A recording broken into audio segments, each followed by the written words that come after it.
Got another story time. This is another do not become a hospice care wife. Learn the signs, learn to ask the right questions. Okay, so this is what she says. It baffles me that you can be a man who can afford a caretaker, but would still divorce your wife. Last year, this man tried to date me. We met as I was leaving a friend's luxury building, of which he is a resident. This is relevant later.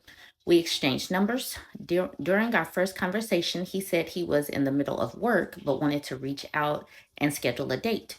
We discussed our open days, and I asked where he planned to take me. He says, "Oh, I have a penthouse, so I was going to have you come over for dinner and enjoy the view."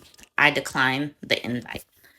After a few days of me dubbing him, maybe snubbing him, I'm not sure what dubbing him means, reaching out to reaching out to me, he sends me a text saying he found a wonderful steakhouse he wanted to take me to. So we hopped on a second call. During this call, I start digging in to find out who he is as a person. He told me about his business, which was doing very well. He told me about his two grown kids by two different women. I asked him if he'd ever been married. He said he was married to both women.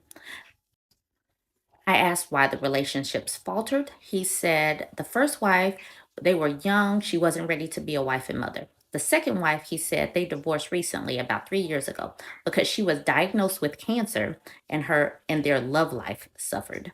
I questioned further, and he revealed that he tried to stick it out, but she couldn't meet his needs while being sick. Understand that they are like that. Okay, fast forward the conversation, he mentions that he is now sick, but working with doctors to figure things out. As we wrap up the call, I tell him I'm no longer interested in knowing him so we can cancel the date. He asked why, and my response was, "It sounds like you need to have some solitude to focus on your health. I have no interest in a man who is older and whose health is declining." He had the nerve to get upset. I just laughed and disconnected the call.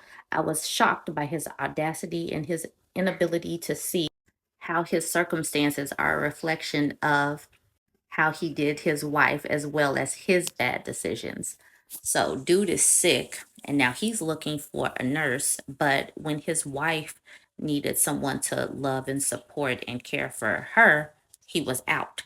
Peace. This is the whole you reap what you sow, and he is reaping it. And I hope that more of you ladies learn how to ask these hard hitting questions and then walk away. Have some boundaries and then walk away. Anyways, get in the comments, like, comment, share.